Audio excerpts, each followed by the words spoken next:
ﷺ from what is attributed to him. So we authentically follow what the Prophet showed us. That is the beautiful goal of the science of judging hadith. Now, we actually have a stricter science when it comes to the Quran, right? Where everything has to be mutawatir, everything has to be lafzan, yani harfan, and all of that. But let's take science of hadith, because this is something that a lot of people don't know about. So I'm going to make this interactive. I'm going to ask you questions during this, so you got to stay with me, especially if I see you dozing off, or if I see you talking to somebody else, I'll call on you, all right? So this is not nap time.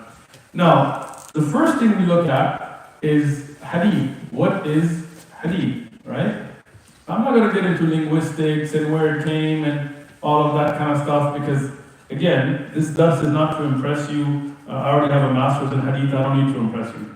This is for you to understand. So, for a very practical purpose, I want everybody in here to understand the basics of classification of hadith today, inshallah. So for a very practical purpose, what is a hadith? We can just say a report from the Prophet ﷺ or the Sahaba of Tabi'un that either mentions his action, fi'l, or qawl, his statement, or iqrar, or his tact, approval, or his sifat, or his characteristics, and things like that that are contained in that. Meaning, if somebody says that the Prophet ﷺ said so and so, that's a hadith. Okay? What is it? Hadith. Right? Good. Now, or they say the Prophet ﷺ did such and such. He prayed 2 rak'ah. Hadith can be qawl, statement, meaning the Prophet ﷺ said, pray 2 rak'ah. This is qawlan, statement. Or we can just say he did it, alayhi salatu wasalam. That is fi'lan. Or he saw somebody doing it and either condemned or approved. Like sometimes the Sahaba did things, the Prophet condemned it. Sometimes they did things and he didn't say anything. That's called a tact approval, right? Where he approved it, iqrar al-Nabi alayhi salatu wasalam. Included with that is also sometimes when they describe the Prophet ﷺ, what he looked like, what he wore, what he ate, how he slept, how he rode on a camel and so on, how he rode on a horse or a donkey and so on. All of those reports, we'll call it hadith. Okay? Now, under that, there's going to be 2 subsections, which is going to be the, I think you have more than one color.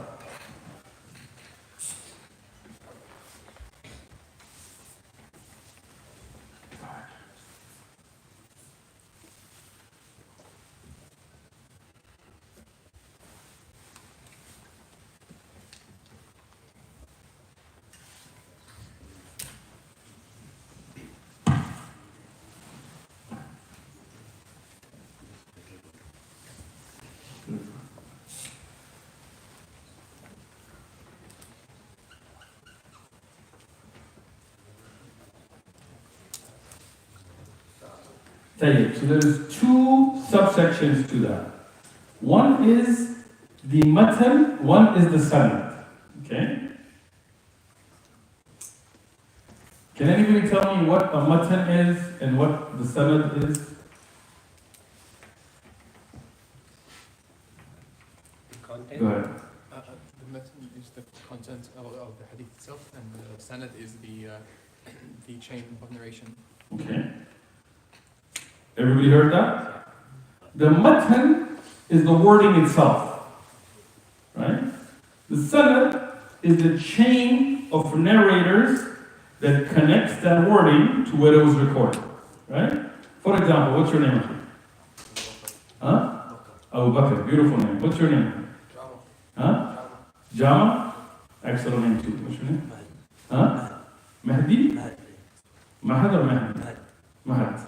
Okay. So if Abu Bakr said, that Jama said, that Mahad said, that Uthman dresses really well, which is true, you're good, right? Now, what is the matan here? Uthman dresses very well. Come on, you guys gotta keep the figuration of the matan. Don't make ikhtisar of it, right? Don't change up the wording, you have to be precise. So what did Mahad say? Uthman dresses really well. Sadaq, true. Alright? And who heard, but now, you didn't meet Muhammad.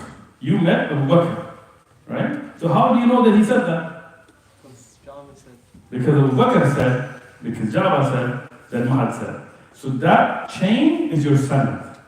Okay? But the matan, the wording is Uthman, press as well. Alright. So, this is, I'm trying to make this simple for you guys, right?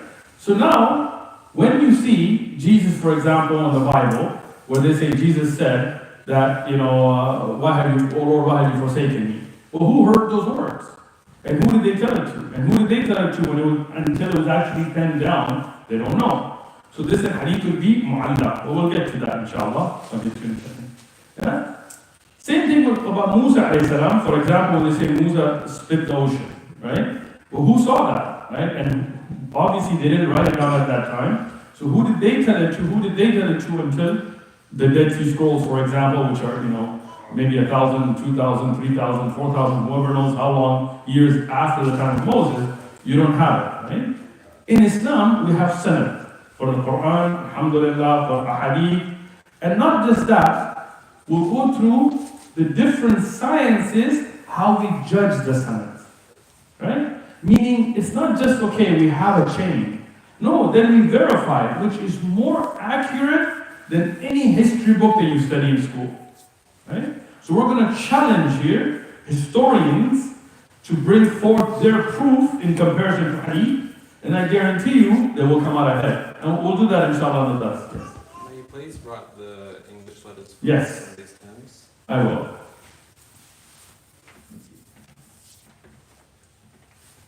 Hadith. The little line is to say that you're going to stretch it. The little dot is ha. So this is just a matan or text, and sanad or chain of narrators. Yeah? Okay. So again, what's key here is for you to understand this. Okay? I want you to comprehend it. I don't want you to just be like, oh my God, it was really interesting. I don't really care. I want you to take back some benefit with you. Okay? Now, when we look at the matan and sanad, for some of you more advanced students, do you know what isnad is? Leaning on something. It's what? Leaning to something. Isnad? No, sanad is a chain. Yeah. What's the difference between sanad and isnad? That's the plural. No, asanid is the plural. Oh. Anybody else? Matan, mutun. Sanad, asanid. Documents. No. This is why I like to have you guys awake, so you can have this back and forth, right? Isnad and sanad are actually the same thing, but the ulama of hadith utilize them differently. Sanad will be used just for the narrator. This is the chain. Asanid will have the ta'arruf with it, how it was introduced and how you judge it. So you will see isnaduhu sahih, right? Meaning many of the ulama they will say isnaduhu sahih, the isnad is sahih. But they'll say fi sanadihi, and it's in its sanad is fulan and fulan, this person and this person. It's a little bit advanced just for, we got some advanced students mixed with the beginners, I gotta throw it in, right? Okay, now, in the end, what was the point of this whole science? To distinguish what's authentic from what's To not. distinguish what is authentic from what is not. We want to know, did the Prophet actually do this? Did he actually say this? Is there any doubt? So here, the first thing we're going to break down is two things. One is called Mutawatir,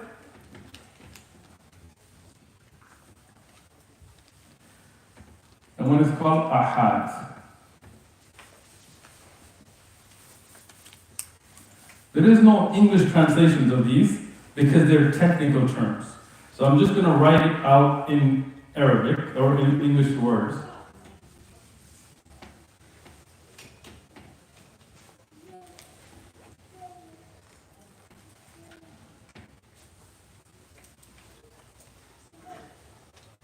Okay. I put a al with it, but it doesn't really matter. I'll put it just for you guys to be happy.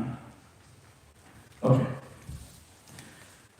So, this is the first aspect of how to judge whether a hadith is reliable or not.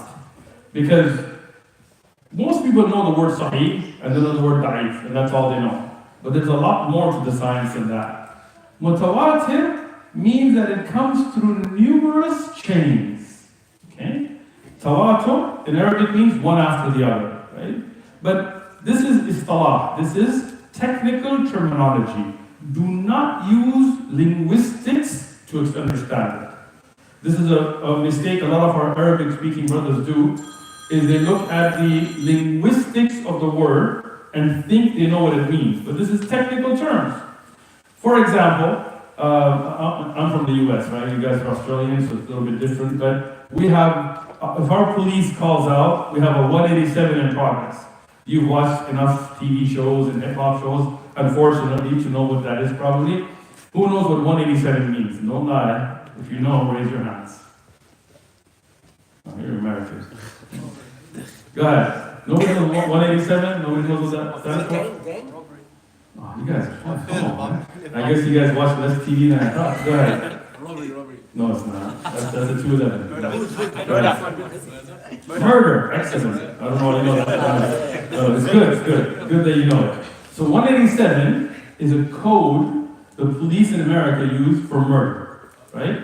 So a lot of rappers, a lot of TV shows, they use 187, but it's actually a code. So now, if you didn't know that technical term, and you just saw 187, it would mean nothing to you, right? They're just three numbers, 211 is a robbery, right? And so on and so on. So those are technical terms. For example, when people are on the radio, CD, they say over and out, or Roger, right? Have you heard that? Yeah. Roger that, right? Who's Roger? Right? If you don't know the meaning of what they mean when they say Roger that, you would think there's a guy named Roger, but there is no guy named Roger. It's a technical term that's used in that field. And the true people who are speaking, when they understand what that means, that's when it has meaning. You guys understand what I'm saying? Right? If you don't know what I mean by Roger, you'll be like, yo, my name is Muhammad. Why are you calling me Roger, bro? Right? But when you understand, you're like, okay, over and out, Roger, eagle has landed, whatever. So these are terms. Okay? You need to understand what the technical definition is for it to benefit you. Your linguistic skills are of no use here. Okay? So if you know Arabic, go order 𝐿ahwa in a shop or something, that's fine. But here, I want you to understand what this means. When we say mutawatir in the science of hadith, it has to meet 4 conditions. Okay? It has to come through adad al-kabir, large number.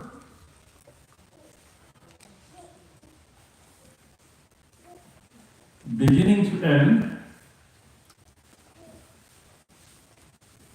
I'll explain that in a second. Diverse backgrounds.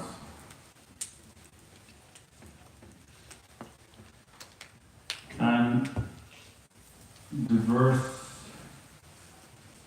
social factors. Okay, so let me explain. In the example that I gave, Abu Bakr heard Jabba, heard Mahd, right, say that Uthman dresses really well. What was your name, Akhi? Muhammad. Muhammad, you heard from Abu Bakr in the example, right? Now that is a single chain, right? For example, if Jabba misunderstood what Mahd said, and what Mahd actually said is, Uthman is very handsome, right? Which would also be true, right? But for example, that's what he said. Jabba misunderstood that to mean Uthman dresses well, okay? Now, past that mistake, Abu Bakr and Muhammad, they would inherit that mistake down the chain. Is that right? Yes or no? Yes. Right? So our margin of error is one person. If any one person in that chain makes a mistake, we now have a mistake being carried out. The fact that Abu Bakr and Muhammad heard it correctly doesn't matter because a mistake was made in that chain. Right? Now, if, what's your name? Haqqan also heard Mahd say the same thing. Right? And what was your name? Hassan. Hassan also heard her. What was your name? Awais. Owais. Now, Owais Hassan, Haqqan, and Jabba all heard Mahad say it. But three of them, they say, no. He said, Uthman's a good looking guy. And Jabba says, he said he dresses well. So now we have an indication that you have a larger group of brothers here reporting one thing and less reporting something different, right? So, in another example now, in the same context, if there was, how many brothers are here maybe like 50, 60, 70, something like that, right? Let's say, how many? Give me a number. 50. 50. 100. Inshallah. Mubarak.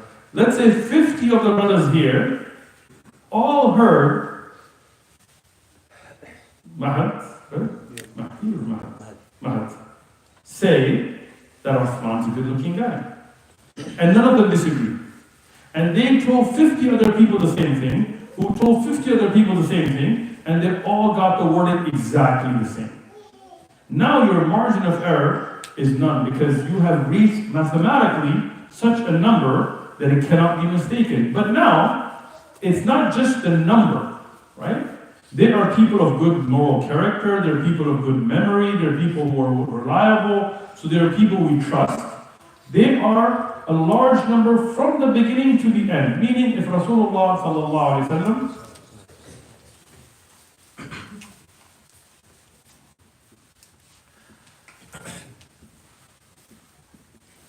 said something, and one of the Sahabi here, heard it, but also at the same time,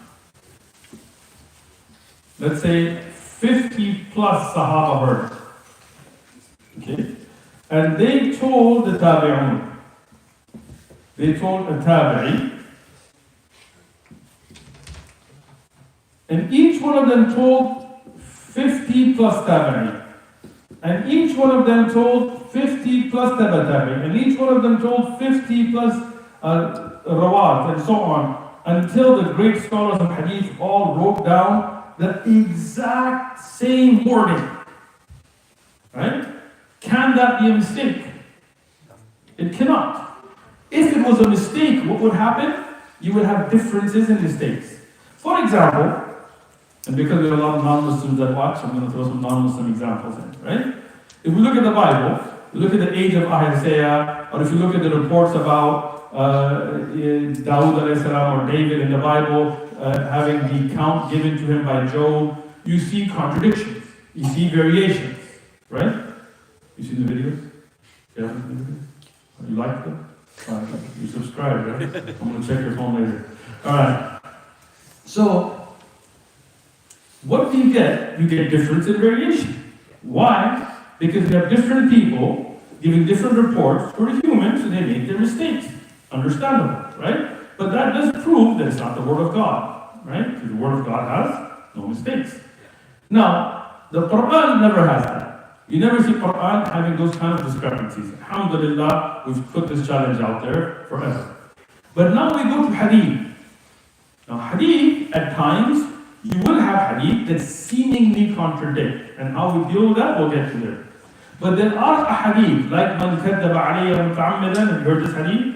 Whoever lies upon me knowingly, they'll make their maq'ad, they'll make their seat in the hellfire. This hadith is reported through more than 70 chains, independent chains, with that exact wording, right? For example, when Rasulullah said about the ocean, حِلُّ مَيْتَطَهُ, yani its dead is halal for you, the tuhur ma'ahu, its water is tuhur for you. This is through 50 plus chains, with the exact wording, right? So when you have that many independent chains, all the way from the Prophet ﷺ with names, not like the Bible where like somebody said, no. We have the names. Who heard it from the Prophet ﷺ first hand? Who did they tell it to? Who did they tell it to? And there is such a large number that it cannot be that they came together on a mistake or a lie. But to make sure of that, we have two other shurut here. One is that they come from diverse backgrounds. For example, if all of the ones who mention the hadith are from Somaliland, that's an example, right? All of them. Nobody from Mogadishu, nobody from Ethiopia, nobody from China, nobody from Pakistan, no Lebanese, all from one place. Could it be possible that they came together on a lie? Why not? It's possible, right? You know, as Muslims shouldn't lie, but we're looking at possibilities. Right? Is it possible that one of them made a mistake and they all just kind of went with it? Yes. But if the people reporting, some are from Mogadishu, some are from Tanzania, some are from Beirut, some are from Iraq, some are from Pakistan, some are from Afghanistan, some are from China, some are from Bangladesh, somebody's from here, somebody's from there, all different locations. Some of them are Shafi'i, some of them are Hanbali, some of them are Maliki. They're not one fiqh madhab, they're not one race. They were not even the same geographical location. They don't have the same social factors. It's not like they had the same sheikh, or they all went to the same madrasa, or they all were from one fiqh madhab. All diverse factors, right? Now you have 50 plus chains, people from different areas that never even met each other, that were not from the same madahib or same locations. Is it possible that they all came together and made up a lie? No, it's physically impossible because they never even met. Right? They didn't tweet in those days like, yo man, come on, make this up, or Instagram with each other. So meaning that we realize that when you get to such a level, that you have authentic narrators that are a large number. Now what's a large number? We'll discuss. And from the Prophet ﷺ to the Sahabi, to the Tabi'un, to the Tabi'un, to the Rawat, to the different scholars of Hadith that wrote down these Ahadith, all of them bring the exact same wording. Right? Can that be a mistake? It cannot. Right? Because they made a mistake, what would they do? They would make different mistakes. Somebody would say he dresses well, somebody would say he had nice shoes, somebody would say he had a nice hat, somebody would say he had nice glasses. You would make different mistakes. You're not going to make the same mistake. Right? And if they never even met each other and they had no reason, how would they come with the same line? Right? And there are people of good moral character, there are people of good memory, there's so many of them. So when you judge this hadith like that, this comes to Mutawatir. Mutawatir, we have no doubt. Ilmul yaqeen. It cannot be a mistake. You get it? Now, biblical sciences couldn't read that because they don't even know who the people were. Most of their manuscripts are 7th century, 9th century, and so on. You have this big gap, right? Hindu scientists, for example, couldn't, the Gita, Mahabharata, who's the first-hand reports? Who did they tell it to? No idea, right? Even if you go to rabbinic sciences, I've studied a little bit of textual criticism within the Jewish tradition, which is very rich, but it doesn't have this. You don't have who was the one standing with King David when he made this ruling. Right? You just have rabbis centuries later making stuff up. We don't have that in Islam, we have this science. Now, let's challenge atheists and Western academics. You guys have all been to school, I'm assuming? Australia, you guys still go to school? No? Alright, good. Huh? How many of you have been to high school? Raise your hands. You ever been to high school? Raise your hand, man. Come on, bro. Alright. Alright, good. How many of you been to college? Alright. University? How many of you have degrees? Oh, good. That was just to keep you interested. Alright. Now, when you were in college, did you study history? No. No? Who studied history? Anyone? Took a class of history. You did? Okay. Did you study about somebody called Alexander the Great? Yeah. Yeah. Who was he? He was the king Okay. from Greece From Macedonia? Yes, good enough. who conquered almost all the world. He conquered a good part of the world, all the way from Southern Europe, all the way into current-day Afghanistan, to most of the Middle East, Africa, parts of, that's why it's Alexandria in Egypt. Great. Anybody else heard of Alexander the Great? Raise your hand if you heard of him. Never heard of Alexander the Great? What are you doing history class? I was sleeping, bro. Alright, come on. Who's heard of Alexander the Great? Okay. Anybody else tell me anything else about him, or does that sum it up? Anything? You've heard? He was a student of Aristotle. He was a student of Aristotle. Okay. Okay, I did not know that. Learned something new today. He died at a young age. Good job, man. How old are you? 12. You don't know your age? You seem a little confused there. You were born January 1st? No, I'm just kidding. Your elders will get that joke. So, yes. He married the Queen of Egypt? Are you talking about Julius Caesar or are you thinking about Alexander the Great? Cleopatra was Julius Caesar. That was Caesar and Augustus. That was not. It's okay? Go ahead. Some people claim it's �ذو القرنين. That's way off, but let's leave that off. Okay, so now that you've told me all this, and you believe this, right? How do you know? Because I read on text.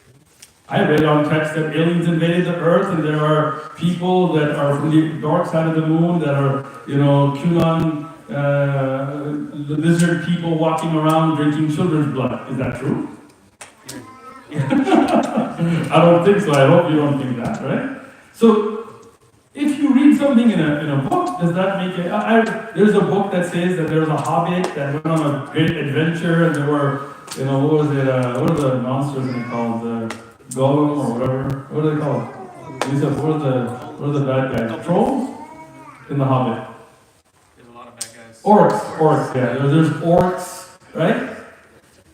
But that's not true. I heard there was a little boy called Harry and Potter, and he had a little stick. That's not true either, right? That's fiction. So what does that tell you? Just because it's written doesn't mean it's true. So how do you know Alexander the Great even existed? They're reported by a lot of people. They're what? A lot of people start talking about it. A lot of people talk about it. A lot of people talk about a lot of things, right? A lot of people think that, The chain of narration. The what? The chain of narrations. The chain of narration. Really? All right, great. No, this is great. So, firstly, just to be clear, a lot of people believing something doesn't mean it's true, right? A lot of people, for example, in Germany, would have believed that Hitler was right. And a lot of people on the other side, in the United Kingdom, would think Churchill was right. Germans portrayed Churchill in a very negative light. Churchill and the Western world portrayed Germany in a very negative light. In America, we're told Putin's a monster. In Russia, I'm sure they're told America's monsters, right? So, a lot of people saying something doesn't make it true. You have to verify, right? So, we get to you. You said chain of narration. I'd like to hear what that chain is. Who was the one that saw Alexander conquer those countries or marry that, which he didn't marry, but, right? Or the fact that he was from Macedonia or Greece? Allahu a'lam. Allahu a'lam. Why did you believe it? Historians. What's their names? Where did they get that information from? You don't know the historian's name, you don't know where they got it from, you don't know who the first-hand reporter is, but you believe it. Interesting, right? On the other hand, in Hadith, we will never accept that. Right? Who was Imam al-Bukhari? Muhammad ibn Ismail al-Bukhari, where he was born, where was he raised, when did he go to Baghdad, when did he write Tarikh al-Kabir, when did he write his Jami' al-Sahih al-Masani, when did he write his Adab al-Mufrad. Every detail of his life we know. Who's Ahmad ibn Hanbal? Who was, actually Ahmad ibn Muhammad ibn Hanbal al-Shaybani, who was he married to, his son Salih, his son Abdullah, where he was born, where he was raised, what his father was, what his wife's names were, when did he go to Baghdad, when did he live there, who did he study with, when did he go and visit Abdul Razak al-Sanani, what was he in the trial for, how was his memory, how was his life. Excellent, we know all that detail. Not just that, for every narrator. Imagine, every narrator, we know their memory, we know their moral character, and if we don't accept that. He's majhool. Right? So the careful, precise checking that goes into hadith does not go into any of your history books. Most history books, even when they have a first-hand reporter, they don't know about him. Right? They don't know much about that narrator, and who did he report it to? Basically, as you said, when a lot of people say it, historians look at it, they look at artifacts, they look at other earlier reports, and they kind of put it together, and then they come back and just kidding, sorry. Columbus wasn't such a great guy, Like when we were in school, they told us Columbus the explorer, he found America. When was it lost? I mean, the natives who lived there had already found it, they lived there, right?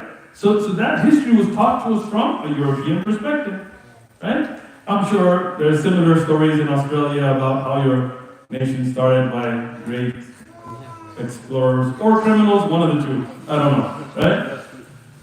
But there were natives that lived here already, right? So when you look at history in that sense, it just goes through a lens. But in Islam, we don't allow that. We say, okay, who are the reporters? Who did they say it to? Who did they say it to? Who wrote it down? How was their memory? How was the moral? We look at every aspect of that to be sure what we're reporting is correct. So if it reaches a level of mutawatir, what are the 4 conditions? Go ahead.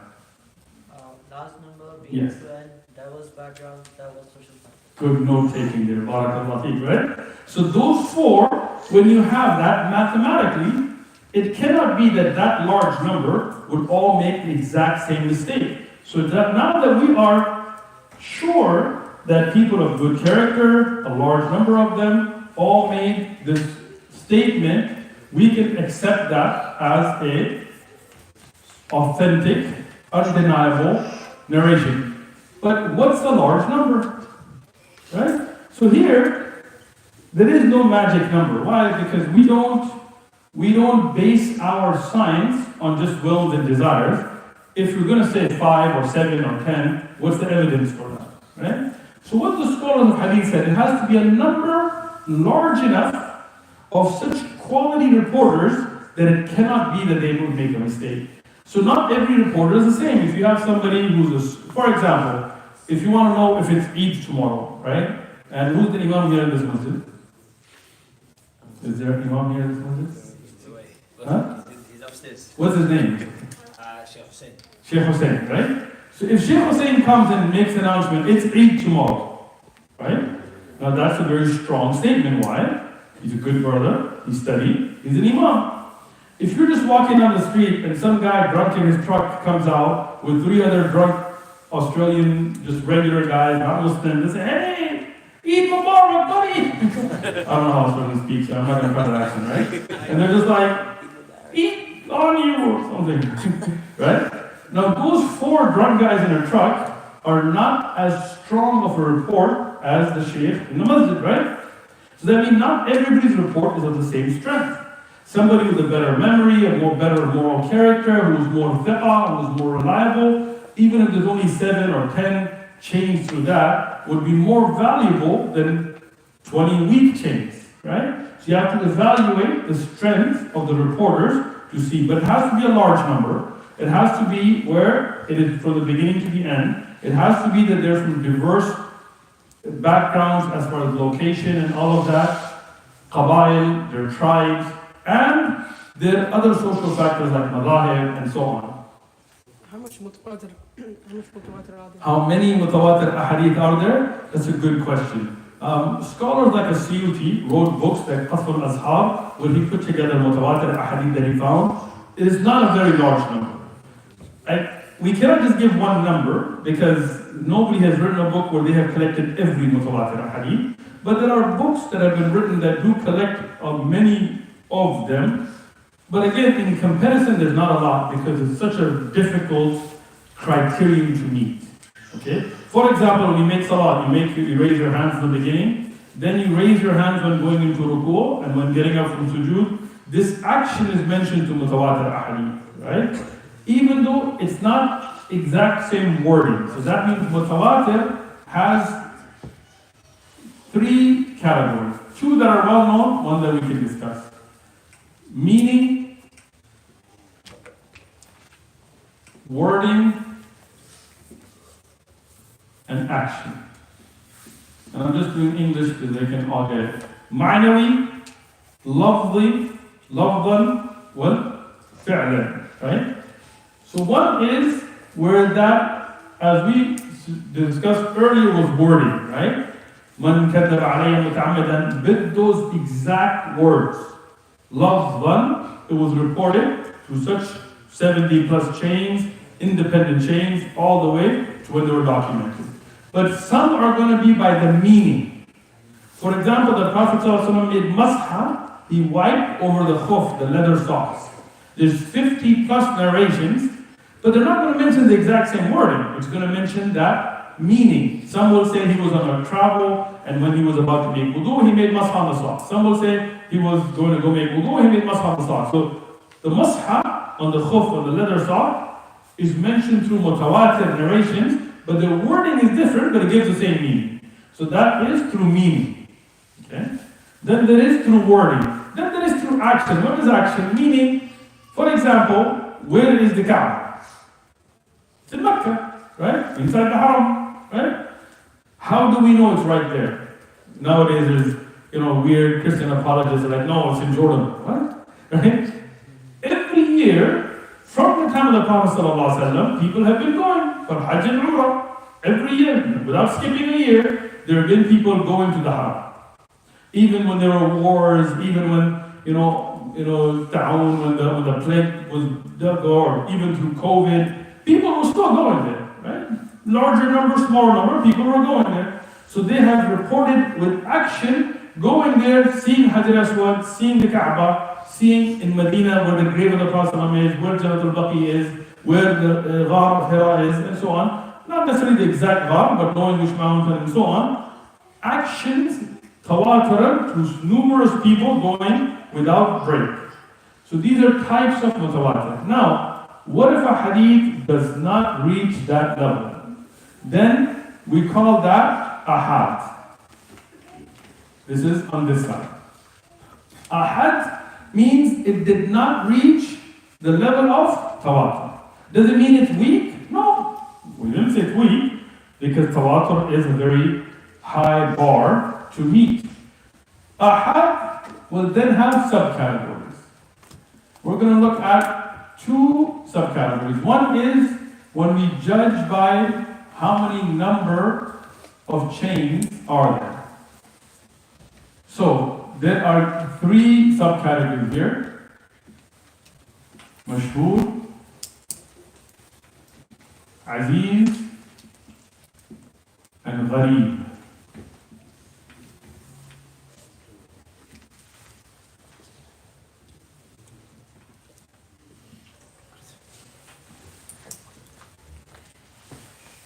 I will write it in English as well.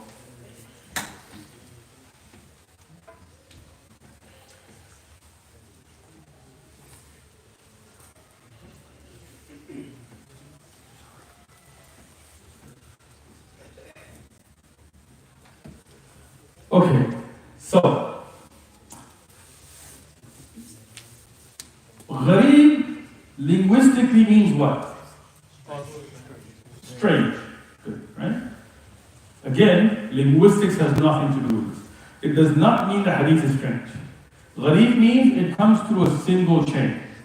Okay? Aziz linguistically means what? Mighty. Strong, mighty. Also refers to a friend. Azizi, my friend. Aziz also has strength. But here, again, that's got nothing to do with it. It has two chains. Mashhur has a meaning linguistically of famous. But again, fame's got nothing to do with it here. Doesn't matter how many subs you have on TikTok. It is 3 plus, but less than mutawatir. So 3 plus, but less than mutawatir. Okay? So, let me explain this now. Mutawatir was the large number we talked about. If a hadith doesn't make the cut, but it has many chains, more than 3 or 3 plus, less than mutawatir, that would be considered, come on people, where you got that? That would be considered mashhur. If it only has 2 chains, it would be considered Aziz. If it has 1 chain, it would be considered Gharib. Which one of these is a weak hadith? How many say Gharib? Raise your hands. It's none of them. None of them. How many say none? Raise your hands. Alright, good. None of them are strong or weak. This is not looking at Sahih and Da'if.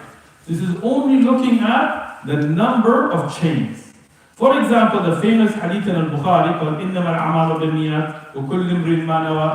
You heard the hadith? مَنْ كَانَ هِجْرَتُهُ لِلَّهِ وَرَسُولِهِ وَهِجْرَتُهُ لِلَّهِ وَرَسُولِهِ وَمَنْ كَانَ هِجْرَتُهُ لِإِمْرَأٍ يَنكِحُهَا أَوْ دُنْيَا يُصِيبُهَا فَهِجْرَتُهُ إِلَى مَا هَاجَرَ إِلَيْهِ. You heard the hadith? Yeah. غريب. But Sahih, 1/4 or 1/3 of fiqh is based on it, right? So, if we look at a chain,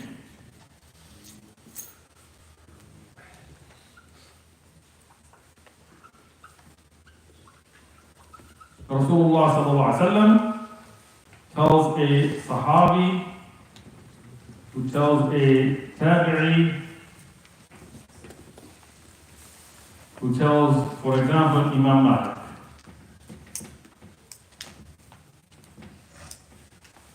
Great scholar of Hadith. Yeah? So, this is a single chain. Correct? Correct or no? Now, in this chain, if the Prophet ﷺ obviously is reliable, Sahaba are all reliable, the Tabi'i, for example, Abdullah ibn Umar, or say Sahabi Abdullah ibn Umar, the Tabi'i being Nafi' ibn Nafi', the one from Medina, right? Who told Imam Malik? Imam Malik heard it from Nafi', heard from Abdullah ibn Umar, from Rasulullah sallallahu alaihi wasallam. This is a gharib chain in this example, but it is sahih. Why? They're all strong narrators. It's connected. There are no breaks. So this just shows the number of reporters. Okay. Now, if you have a second chain from another Sahabi, from a different Tabi'i, who told a different scholar of Hadith, for example, Imam Ahmed. These are just examples, right? Let's put another chain here to Imam Ahmed, who doesn't have one Tabi'in. Taba' al-Tabi'i. Right? How many chains do we have now? 2 chains. 2. Good, you guys' counting skills are excellent. Alright? 1, 2. So what would this be now? Aziz. Aziz. Good. If you had a third chain, what would that be now? If you had 2 more chains, that would still be mashhur until you could meet the requirements of Mutawatir. Everybody understand this concept? Good. This is a major concept. You guys are doing great. Now, if we have these 2 chains,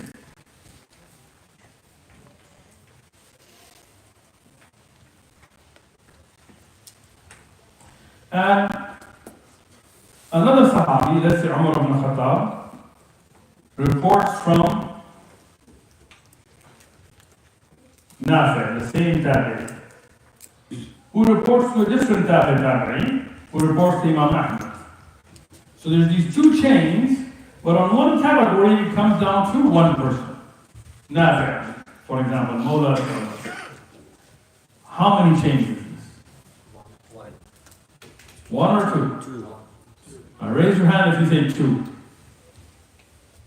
Raise your hand if you say 1. You are correct. We consider this one chain.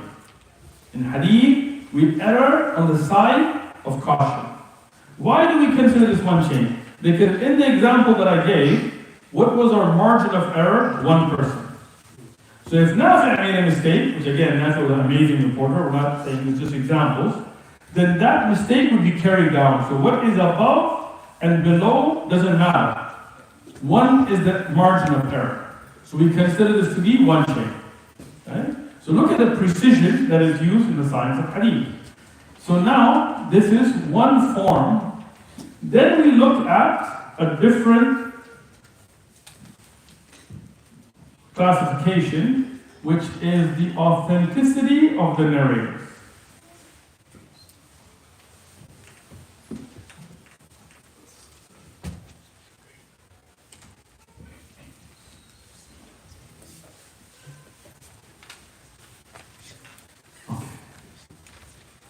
Sahih, Hasan, Da'if, Mawdu'. Right? And this is, I'm giving a very basic intro here. Okay? Sahih Hadith will have 5 shurut. Okay? If nothing else from this lesson, I want everybody to have memorized that. Right? Adl al-Rawi, ضبط الراوي, اتصال السند, عدم الشذوذ وعدم العلل. And I will write that in English as well. Adl al-Rawi, the moral character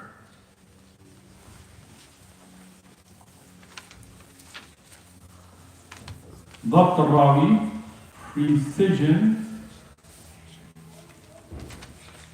of report, اتصال السند, connectivity,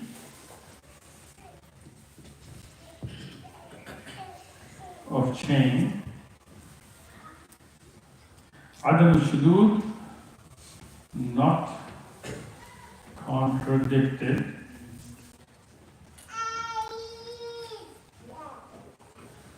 and no textual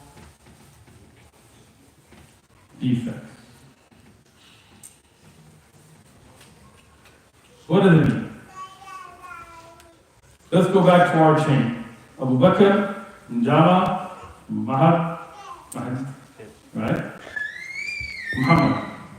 Now you heard it from Abu Bakr. Abu Bakr goes to the masjid, great guy, makes salah, very honest, right? Great son. In school, helps people. If he sees an old lady, helps her cross the street. If he sees a car broken down, steals the tires. No, I'm just kidding, right? He helps them fix the car. Like, he's a great guy. So that is his moral character. Doesn't lie, doesn't cheat, doesn't steal. If you're not married, this is a plug for you, right? But what if he has a weak memory? It's not his fault. Some people switch things up, right?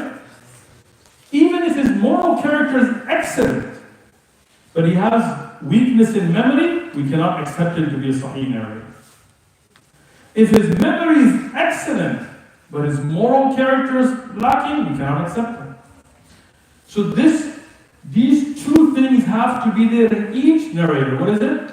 Moral character, precision of Report, right? Moral character will include your akhlaq, your ibadat. For example, in the early times, the scholars of hadith were so strict, as a famous example we get, that if there was somebody handing like a carrot to a donkey to get him to move, they wouldn't accept hadith from him.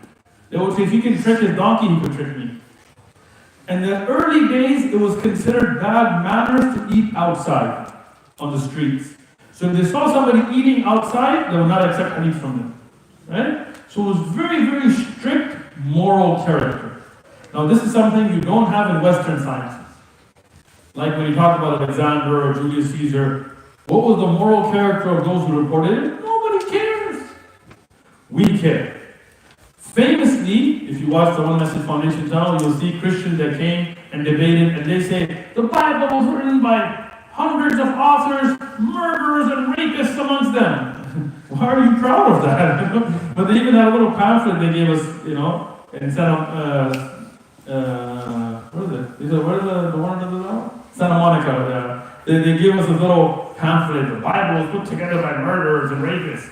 What? Why were you proud of that? So that we cannot accept. If somebody's a liar, for example, Paul or others who admitted to lying, we could never accept from them. Okay? But not just good moral character. You have to have precision, in your report. So some were really good at writing, like Amr ibn al-As. Some were very good at memorizing, like Abu Hurairah, radiallahu anhu. You want me to just keep going, or I'm going to give you a cool example? Keep going? You don't want an example? Example, let's do an example. Imam al-Bukhari, he's from Bukhara, right? When he was coming to Baghdad for the first time, they said, the people of Baghdad said, let's test him. Because we heard about this young guy, and he's so good at hadith, and he's such an amazing narrator, and let's test him. So they said, we're going to take 10 people, and tell each one of them 10 hadith. Okay? At random. So out of the hundreds of thousands of ahadith that are out there, they took how many ahadith? 10 times 10 is 100. Right? And they didn't tell Imam Bukhari anything. They just told him, welcome to Baghdad, we made some food in your honor, because you're such a great scholar. We were very young, Imam Bukhari at the time. And out of honor, while we're eating, we're going to have some people read hadith to you. So he was like, okay. But what they did is they switched up the chains, the sanad, to the matan. They didn't change the wording, just the chain. Right? So Abdurrahman ibn Abi Layla told 𝐂𝐨𝐮𝐬𝐥𝐢𝐻 told like this. So they took the chain and they switched it up. Okay? He had no idea. So he sits there and they tell the first one, read your 10 hadith. So he says the sanad, the chain, and the hadith. Imam Bukhari says, I don't know this hadith. Like, wow, okay. Next one, read it. Next hadith. Next hadith. So the first person reads his 10. Imam Bukhari says, I don't know any of these. The second person reads his 10. Says, I don't know any of these. Third, fourth, fifth, sixth, seventh, eighth, ninth, 10th. 100 hadith. 10 people. At the end of it, Imam Bukhari goes, I don't know any of these, but the first hadith he read matches the sanad from the third one he read. The second one he read matches the sanad from his brain. He put them all together. That is a, forget Elon Musk, who the hell is he, right? That is a genius, right? That is a dhabt, right? Imam Ahmad ibn Hanbal, he memorized 1,000,000 hadith with chains. The Arab didn't even have a number for million. They said alf, 1,000. So that is amazing. This is why you should learn about the scholars of hadith and the great work that they've done. Why is it so disgraceful when today people quote mawdu'a hadith and don't care? Because we're spitting on the science that has gone so much effort that has gone into it. So now let's go back to our chain. Muhammad asks Abu Bakr. Abu Bakr says, Mahad told me. But Abu Bakr never met Mahad, for example, which I know you have, right? We know that he heard it from Jabir, right? So now, if there is a break in this chain, right? Let's say Rasulullah sallallahu alayhi wa sallam. No, you can't just write SAW, you should write it all out. He told a Sahabi,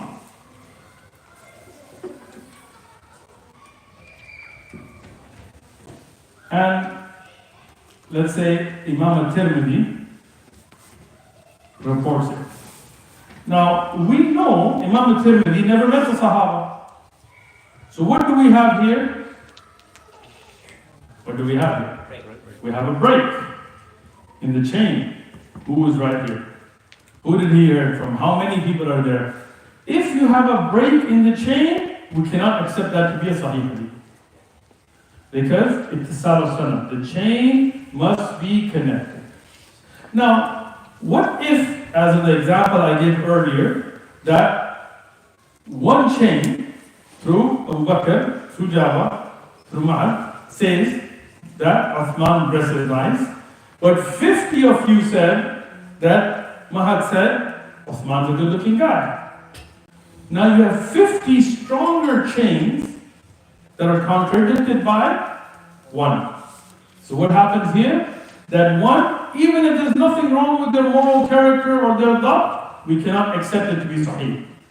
We consider that to be shadh. So it has to be free from contradictions. So anytime a hadith is contradicted by a stronger chain, then that wording cannot be accepted. The stronger one would be called mahfuz, and this will be called shadh. What if there is a textual defect? What if he said she dresses well? I ain't no she. Just letting you know, I don't choose my pronouns, right?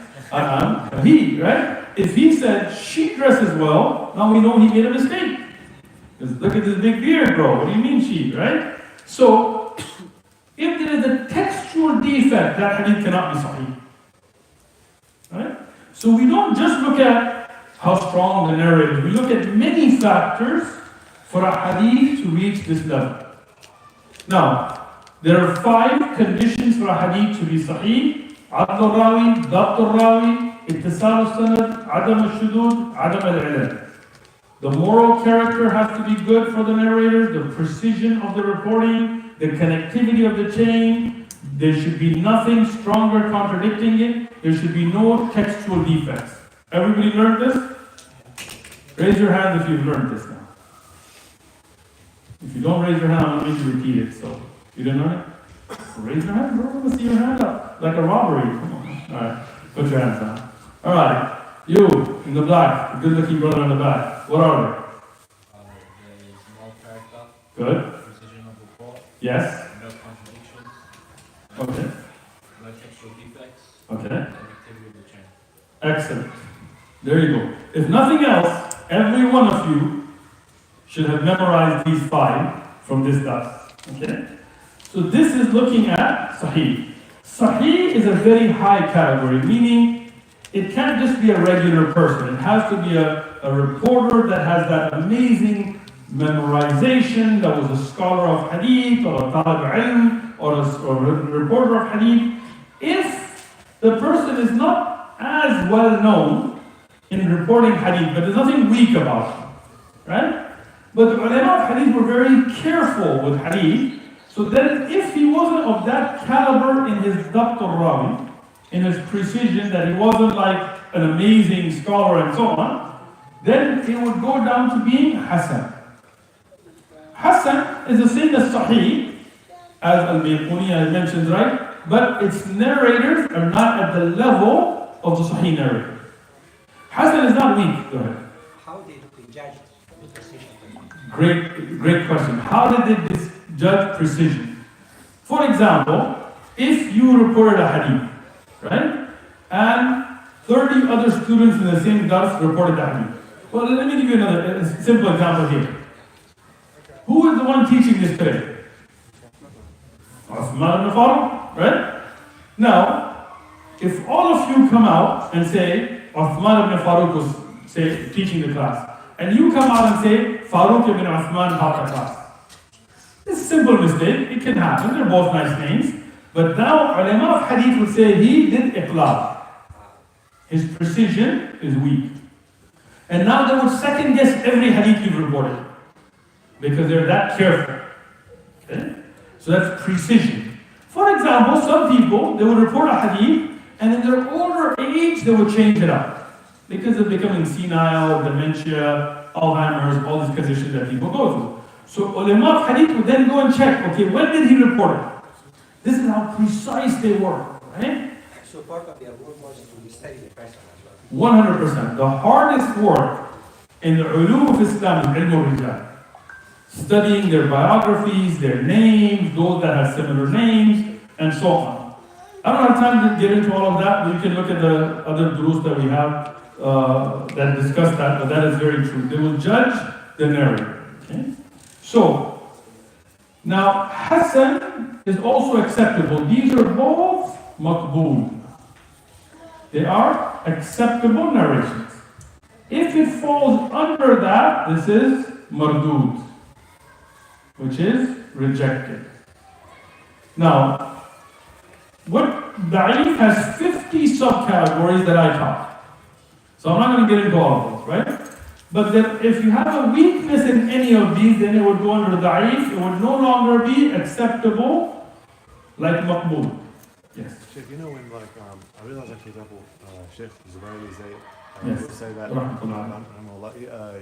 will say that Sheikh Al-Bani said that this hadith is not acceptable, but in my opinion. Sure. So what is the thing that they're differing on? So when you look at scholars of hadith, like you mentioned Sheikh 𝐂𝐨𝐿, somebody who I sat with myself, great scholar of hadith, and at times scholars like Sheikh Al-Bani, rahmatullahi alayhi, or Ahmed Shakir, or others, may differ in their grading, they look at these categories and they look at what was said about those narrators and they look at supporting evidences, and at times they would come to different conclusions.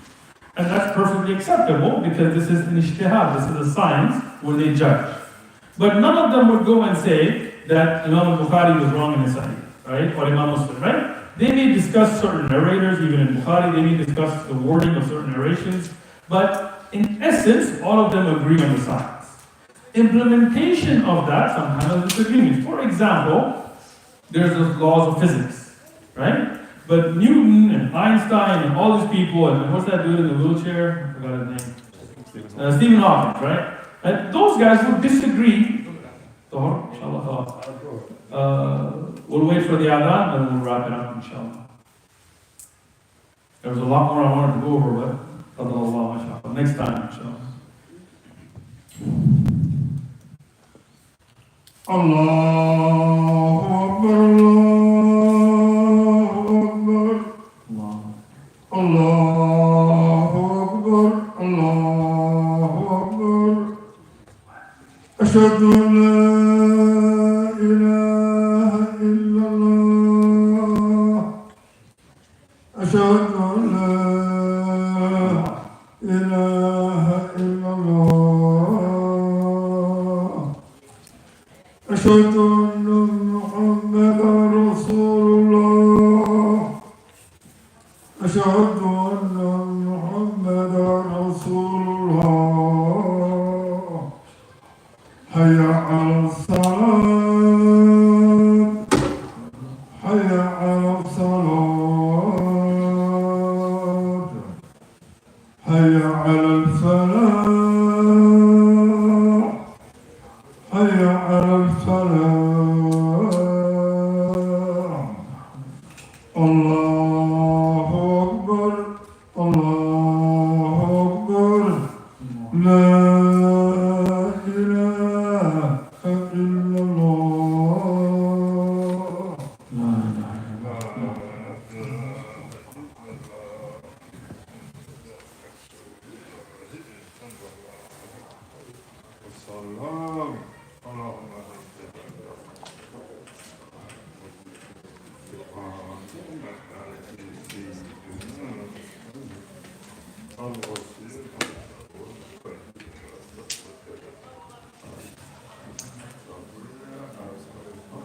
Okay, so for sake of time, we're going to keep going a little bit of a faster mode.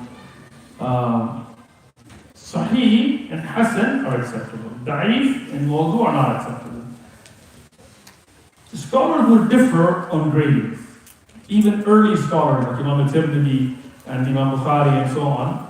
But it's not about people's opinions. If there is a difference, we can look at what is the reason. Meaning, if Shaykh Zubair al-Zayd, may Allah have mercy on him, says the hadith is sahih or is da'if, what is his proof for that? What is the jar? What is the ta'deed?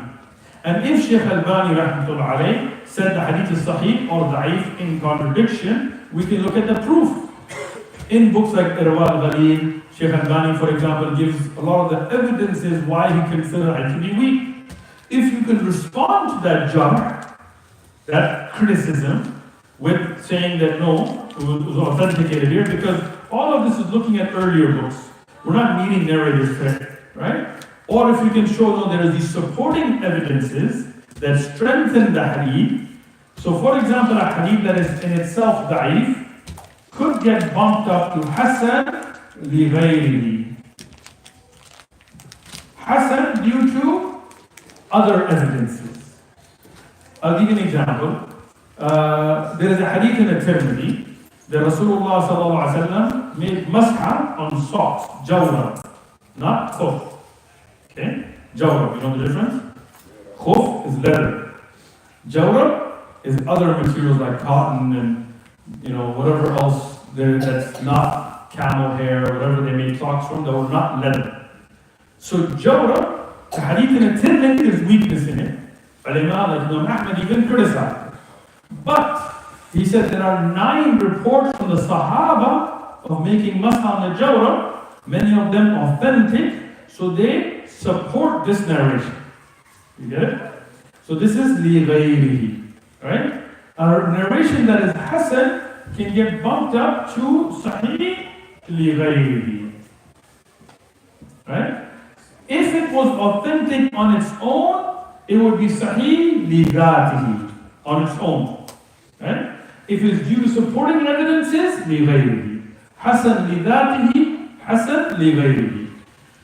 So here, sometimes scholars disagree. But that doesn't mean that, we don't know which one is right. No, we can look at their evidences. And that's when we say, okay, yes, here a jar that was not responded to, so it is da'if. Or here ta'adil that was responded to with jar, so that is muqaddam, so it is da'if, and so on. Da'if has 50 subcategories that I taught in one dars. So there's a lot there. So not all da'if is the same. Mawdu' is fabricated. This is not weak, it's a lie. We cannot quote it except to warn against it. Some of the books like Fadail Amal has a hadith that were graded as mawdu' or batil. In the book itself, if you look at the Arabic, it says it. Okay? So those you cannot use for Fadail, they cannot use for supporting it, those are lies. We can only warn against them. Ibn Jawzi and others wrote books to warn against them, right? For those. Now, for the sake of time, I'm not going to get into all the tadlis and all of that, but I do want to cover one more thing.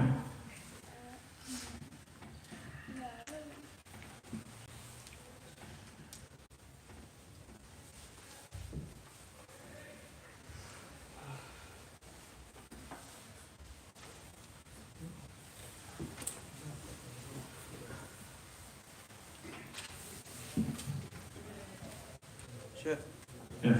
See how you said that it could be bumped up due to supporting evidences? Yes. Is that only like a number of like narrators, like would have multiple narrators? Or What it do you could be mean? something else?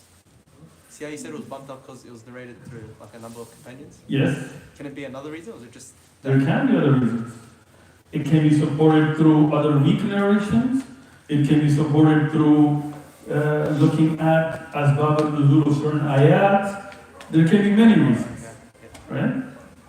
So, when you see a hadith that is reported from Rasulullah sallallahu alaihi wasallam, we call that marfu'.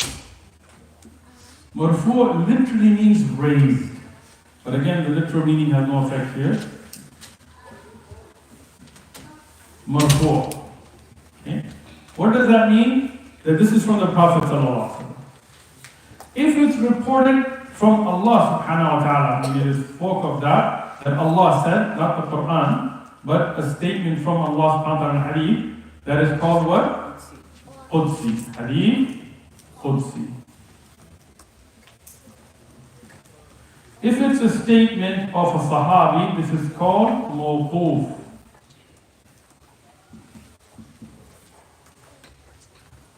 Which literally means stopped.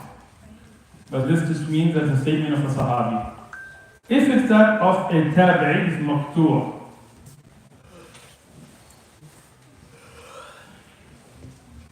Which means that it is cut. But it doesn't mean cut here. It just means that it is from a Sahabi, Tabi'i. So for example, a statement of Hasan al-Basri is a type of hadith. Right? We will judge the chain of it. But he's a Tabi'i. So it will not be as heavy in the scale of accepting as evidences as the statement of, for example, Umar ibn Khattab, or Abu Bakr, or Uthman, or Ali, radiallahu anhum, or Abdullah ibn Abbas. Those are Sahaba. So when they give a statement, or they explain an ayah, that's a type of hadith. We judge it, we check the chain. But that is a mawquf hadith. But when Rasulullah Muhammad ibn Abdullah sallallahu alayhi wa sallam says something, that is a hadith, and that is marfu', and that will be given precedence over the others generally. And hadith Qudsi and so on. Which one of these is sahih and which one is da'if? None. That's not what we're looking at. We're not looking at sahih and da'if. We're looking at how far does the narration go. Right? So we evaluate a hadith through many different ways. Now, in this example, if we had a chain like this, and we have another narrator here, and another narrator here, and then we have a scholar of hadith like Ahmad ibn Hanbal, Imam.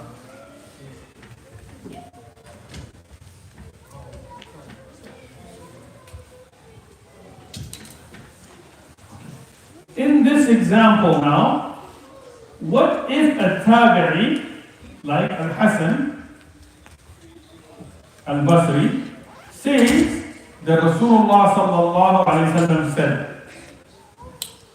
Is there a problem? Yes. What's the problem? No. Yes. So that means we have a missing link. The Sahabi here is missing. So from the 5 shurut of Hadith Sahih, is one of them violated? Yes or no? Yes. Yes. What's violated? Connectivity. The connectivity of the chain. So this is called a mursal hadith.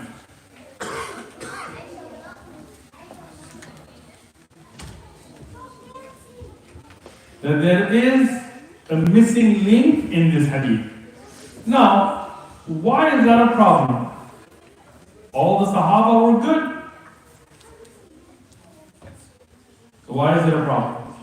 How he hid it. He obviously heard it from a Sahabi because he never met Rasulullah sallallahu alaihi wasallam. But we don't know who that Sahabi is.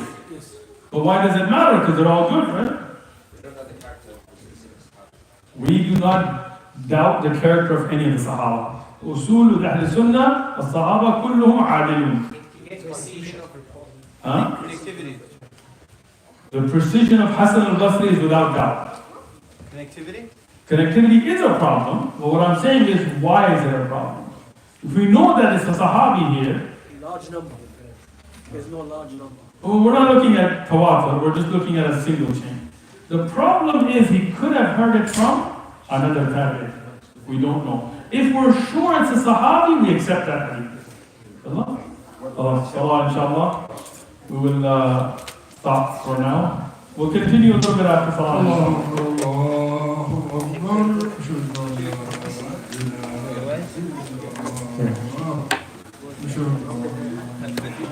معلش